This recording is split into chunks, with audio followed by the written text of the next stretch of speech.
Regardless of whether Billings voters decide to allow marijuana businesses to set up shop inside city limits in next week's election, police say they will face some challenges when recreational marijuana sales become legal in the county and across much of the state on January 1st. That's something I talked to Billings Police Chief Rich St. John about. It's certainly going to adversely affect law enforcement for a myriad of reasons. Adults over the age of 21 can already legally possess up to an ounce of recreational marijuana in Montana, but they can't yet legally buy it.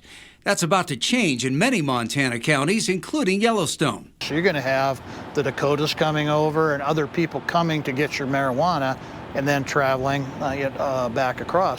Other states that have legalized the drug have run into a challenge of how to tell if drivers are impaired or not. Unlike with alcohol, cannabis blood levels are not directly correlated to impairment levels. Officers have to be trained in other recognition techniques. It's going to be challenging for law enforcement.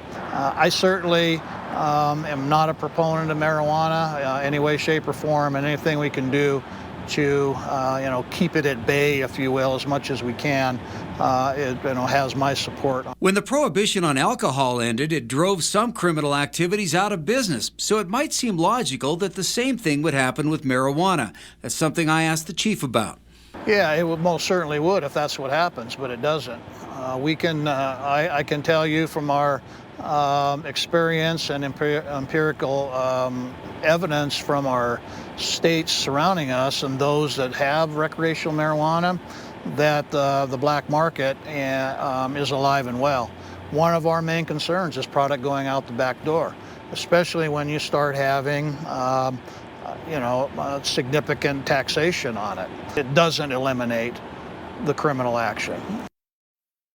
Part of the reason for that may be because it's not yet legal in every state, but there is growing support.